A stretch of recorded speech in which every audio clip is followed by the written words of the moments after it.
أشهد أن لا إله إلا الله.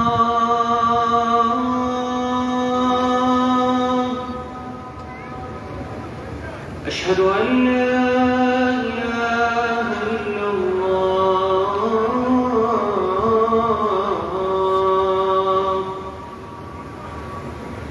أشهد أن محمد حي على الصلاة على الفلاح.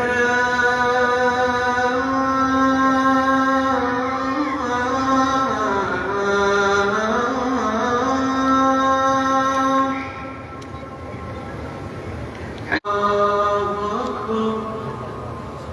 لا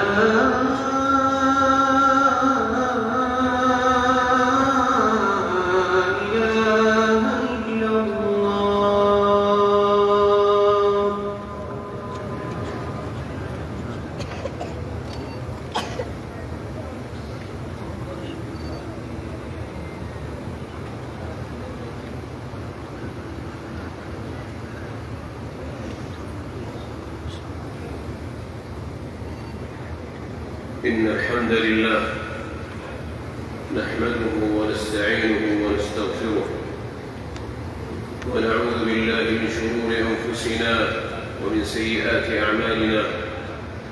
من يهده الله فلا مضل له ومن يضلل فلا هادي له، وأشهد أن لا إله إلا الله وحده لا شريك له، وأشهد أن سيدنا ونبينا محمدًا عبده ورسوله صلى الله عليه وآله وسلم.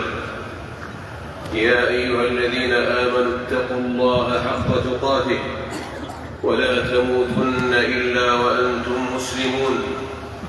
يا أيها الناس اتقوا ربكم الذي خلقكم من نفس واحدة وخلق منها زوجها وبث منهما رجالا كثيرا ونساء، واتقوا الله الذي تساءلون به والأرحام إن الله كان عليكم رقيبا.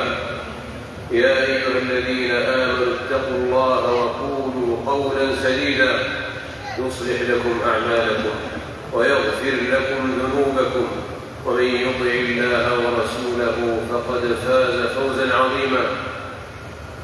أما بعد، فإن أصدق الحديث كتاب الله، وأحسن الهدي هدي سيدنا محمد رسول الله، وشر الأمور محدثاتها وكل محدثة بدعة وكل ضلالة في النار. أيها المؤمنون، إن من أعظم خلال الدين وأجل صفات عباد الله الصالحين الحياء، فهو حياة القلب وأنفاس الروح، فمن قل حياؤه قل ورعه، ومن قل ورعه مات قلبه.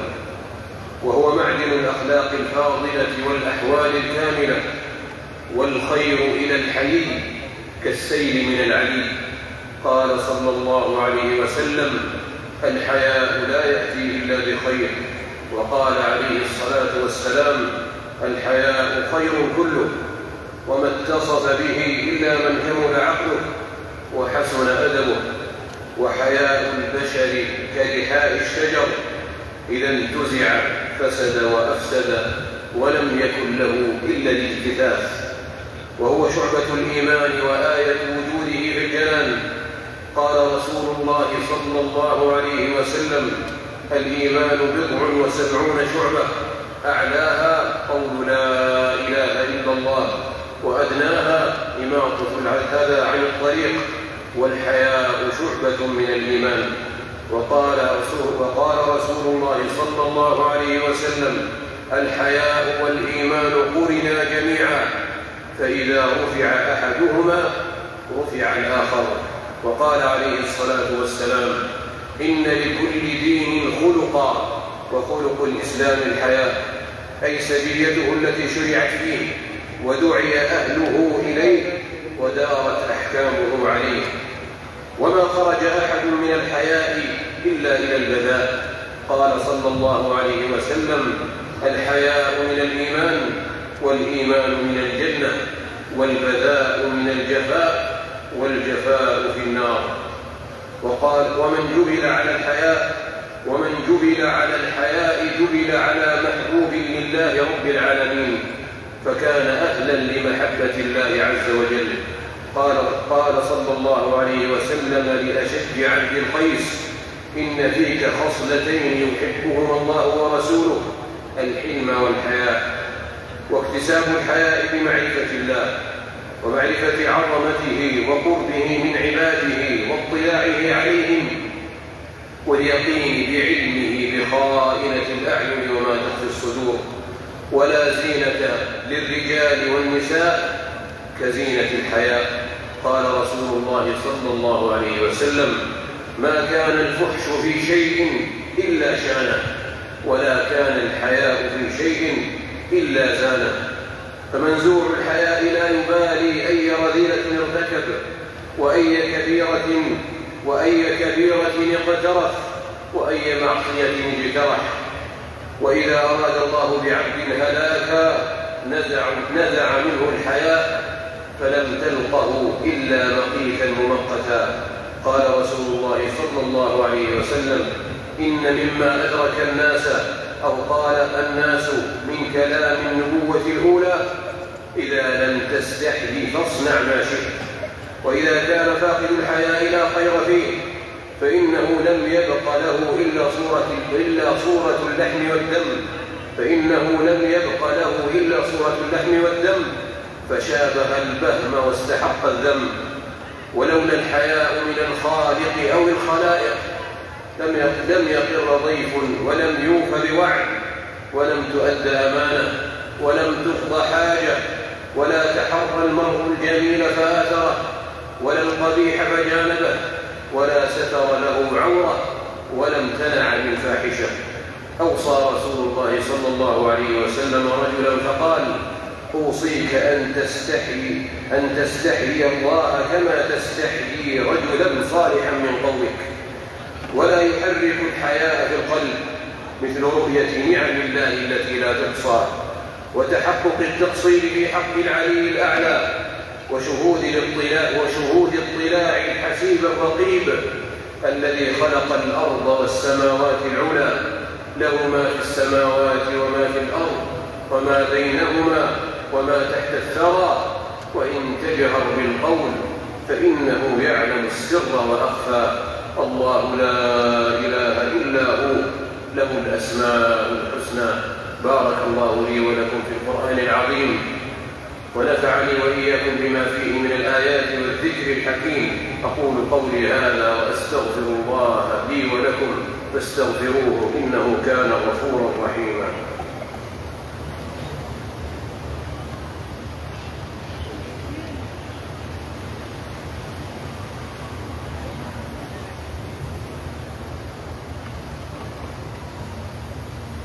الحمد لله حمدا كثيرا طيبا مباركا فيه كما يحب ربنا ويرضى، وصلاة وسلاما على خير خلق الله محمد بن عبد الله. اللهم صل وسلم على عبدك ورسولك سيدنا محمد. يا أيها الذين آمنوا اتقوا الله وكونوا مع الصادقين، واعلموا أن الحياء صفة من صفات الله عز وجل تليق بجلاله وكماله، ليس كمثله شيء وهو السميع البصير.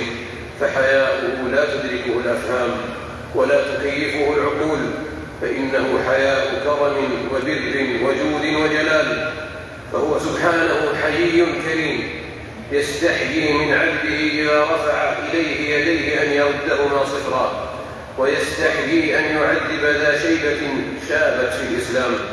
فسبحان من يذنب عبده ويستحيي هو عز وجل. ومن استحى من الله استحى الله منه. والحياء من الله تعظيم جنابه وتقديم محابه واجتناب مساخطه. قال رسول الله صلى الله عليه وسلم: استحيوا من الله حق الحياء. قلنا يا رسول الله إنا لنستحيي ولله الحمد. قال صلى الله عليه وسلم: ليس ذاك، ولكن الاستحياء من الله أن تحفظ الرأس وما وعى، والبطن وما حوى، وأن تذكر الموت والبلى. ومن أراد الآخرة ترك زينة الحياة الدنيا، فمن فعل ذلك فقد استحيا من الله حق الحياة. وكان رسول الله صلى الله عليه وسلم أشد حياء من العذراء في خدرها، وكان عليه الصلاة والسلام إذا كره شيئا عرف في وجهه.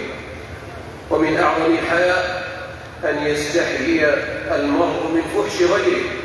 جاءت فاطمة بنت عتبة رضي الله عنها تبايع النبي صلى الله عليه وسلم، فأخذ عليها أن لا يشركن بالله شيئا ولا يسرقن ولا يزنين، فوضعت يدها على رأسها حياء، فأعجب رسول الله صلى الله عليه وسلم ما رأى منها. ومن أعجب الحياء من الأموات. قالت أم المؤمنين عائشة رضي الله عنها: كنت أدخل بيتي الذي دفن فيه رسول الله صلى الله عليه وسلم وأبي، فأضع ثيابي وأقول إنما هو زوجي وأبي.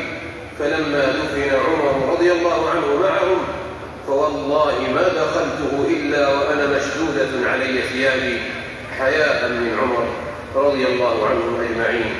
ولا أعجب من حياء الأموات من الأحياء، ولا أعجب من حياء الأموات من الأحياء.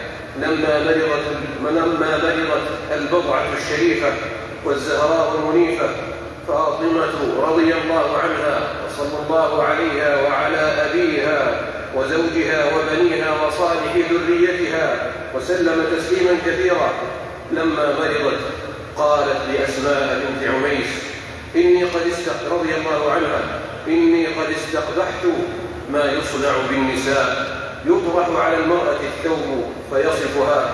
فقالت أسماء رضي الله عنها: يا بنت رسول الله صلى الله عليه وسلم، ألا أريد شيئا رأيته بأرض الحبشة؟ فدعت بجرائد رطبة فحنتها ثم طرحت عليها ثوبا.